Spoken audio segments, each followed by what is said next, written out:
வேப்ப மரங்கள் ரொம்ப மருத்துவ குணம் வாய்ந்தது.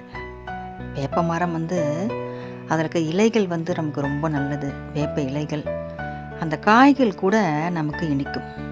அந்த வேப்பம் காய் பழமாகிற வரைக்கும் நம்ம காத்திருந்தோம்னா அந்த பழம் நமக்கு இனிக்கும். அதுலேயும் நிறைய மருத்துவ குணங்கள் இருக்குது. அந்த வேப்பங்காய் காயாக இருக்கும்போது சாப்பிட்டு நல்லா இல்லைன்னு துப்பக்கூடியவங்களும் இருக்காங்க. அந்த காய்கள் பழமாகிற வரைக்கும் காத்திருந்து அந்த பழத்தை சாப்பிட்டு மருத்துவ குணம் அதில் நிறைய இருக்குது. அதில் நிறைய குணமானவங்களும் நிறைய பேர் இருக்காங்க. இப்படி நிறைய நம்ம வாழ்க்கையில் பலனுள்ள விஷயங்கள் நிறைய இருக்குது. நம்ம கொஞ்சம் அவசரப்படாமல் இருந்தோம்னா எல்லாமே நமக்கு புரிய வரும். எல்லா விஷயங்களும் நமக்கு தெரிய வரும். எல்லாமே நமக்கு ஒரு கை மேலே பலன் கிடைக்கும். நேரம் காலம் சொல்லிட்டு எல்லாத்துக்குமே விதிக்கப்பட்டிருக்கு.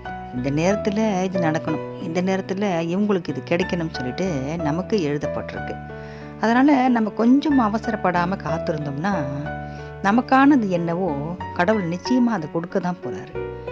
ஏன்னா நமக்கு அது இன்னைக்கு நேத்தோ முடிவு பண்ணலை, பிறக்கும் போதே எழுதப்படுது.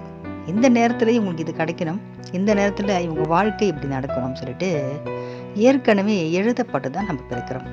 அதனால் நமக்கானது நிச்சயமாக நம்மக்கிட்ட சேரும். நம்ம அது வரைக்கும் கொஞ்சம் காத்திருக்கணும், அவசரப்படாமல்.